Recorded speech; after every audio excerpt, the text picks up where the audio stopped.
Әбілхан Қастеев атындағы Қазақстан Республикасының мемлекеттік өнер музейінде 4-ші Джамел сыйлығы. Ислам дәстүрімен рухтанған заманауи өнер мен дизайн көрмесі өтуде. Ұлыбританиядағы Виктория және Альберт музейінің Арт Джамел серіктестігімен өтіп жатқан көшпелі көрмеде жарысқа қатысушы 11 финалисттің шығармашылығы ұсынылған.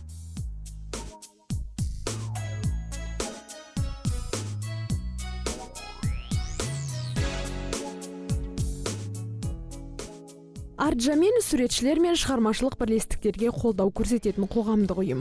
Ал VA музейі ислам өнерінің коллекциясын 1850 жылдан жинай бастайды. Ол ислам өнерін британдық өнеркәсіптік дизайнды реформалау туралы миссия аясында әлемге ең алғаш таныстырғандардың бірі.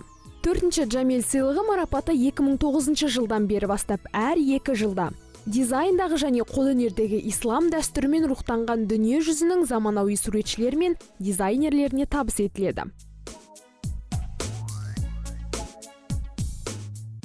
Уникальная выставка. Музейімізде ерекше көрме өтуде, себебі бұл 2017 жылғы ірі халықаралық жоба. Шараға Пуэрто-Рико, Мали, Пәкістан, Түркия және Таиланд сияқты елдерден 200-ден астам өтініш келіп түсті. VA бұрынғы директоры Мартин Роттың басқаруындағы қазылар алқасының құрамы финалға қатысатын 11 суретші мен дизайнерлерді іріктеп алды. Көрме жетекші суретшілер мен дизайнерлердің шығармашылығы арқылы ислам дәстүрінің айқындылығы мен байлығын ашып көрсетеді. Қағаздан жасалған әсем коллаждан бастап, қуыршақ марионеткалардың бейне жұмыстары, қыш және мүсін өнері, кітап иллюстрацияларынан тұратын өнер туындылары, ежелгі ислам дәстүрі мен заманауи тәжірибе арасындағы мәдени сұхбаттың мүмкіндіктерін көрсетеді. Көрменің мақсаты бұл Еуропалық елдердің жаңағы ислам дәстүрін қалай түсінеді, руханиятын қалай сезеді, соның өз жұмыстарындағы көрінісін байқау және де көрерменмен таныстыру. Көрмедегі мына 2 кілем Дэвид Оусворттың еңбегі. Ол Иранда бау-бақшаларды зерттеп, оның дизайнымен айналысқан. 19-20 ғасырдағы Иран-Пәкістан кілемдері болып саналады. Соған жаңағы Еуропадағы атақты саябақтардың эскиздерін сызып қосқан. Яғни бұл екі мәдениетті бір-біріне жаңағы біріктіру, қосу деген сияқты мағынаны беріп тұрады. 4-ші Джамел сыйлығының иегері пәкістандық Гулам Мухаммад.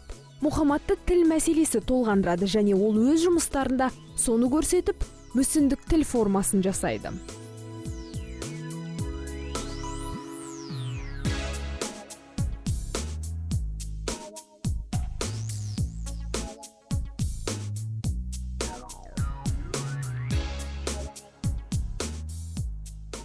Қазылар алқасы үшін үздік жұмысты анықтау оңайға түспеді. Дегенмен жеңімпаз біреу болар анық. Гулам Мухаммад еңбегінде көне урду тіліндегі сөздерді қиып алып, қағаз коллаж түрінде жаңа тәртіппен құраған. Бұл асқан шеберлік пен шыдамдылықты талап етеді.